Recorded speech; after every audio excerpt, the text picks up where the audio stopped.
La Unió fa temps que fa una aposta per la comunicació. El Consell Tècnic, de fet, té 6 anys de recorregut, per tant es va configurar fa temps en l'altre mandat.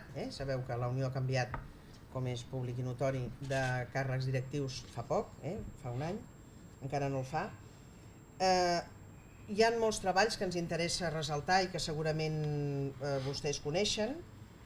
Vàrem, per exemple, fer un treball que vam considerar que ens va satisfer molt, que era el pes, que quedés reflectit el pes de la comunicació en els estàndards d'acreditació. De fet, vàrem concloure que més d'un 60% dels estàndards d'acreditació que configura l'acreditació que es fa en els hospitals de la XUP i en les altres línies de serveis estaven relacionats amb la comunicació interna o externa, per tant és molt rellevant.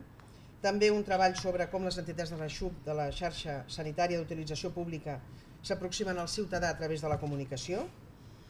I actualment estem acabant un treball sobre la comunicació a partir d'una enquesta feta en els centres, quina percepció hi ha en els centres de que la comunicació sigui una eina estratègica en la presa de decisions d'aquella organització.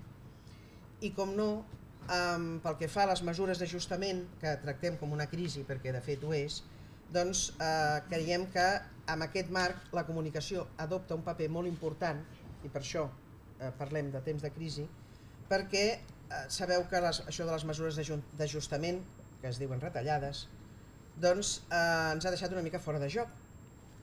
Ens han tornat a fer aflorar les pors que tenim respecte als mitjans de comunicació, perquè sortim a la premsa de vegades amb coses en les quals no ens reconeixem.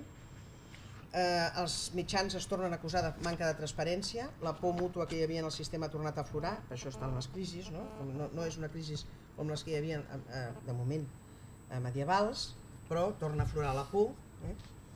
I després també ens en donem compte, i es reflecteix així a l'enquesta aquesta que hem fet, que ja presentarem els resultats, que hi ha molt poca estructuració de com s'articula la comunicació en aquestes circumstàncies. O sigui, ara les crisis normals, diguéssim, entre cometes, de tipus catàstrofes o problemes concrets, sí que tothom tenia plans de crisi, però davant d'una cosa com les mesures d'ajustament que afecten els professionals i afecten els serveis, etc., doncs això no hem sabut fer-ho d'una manera estructurada i correcta.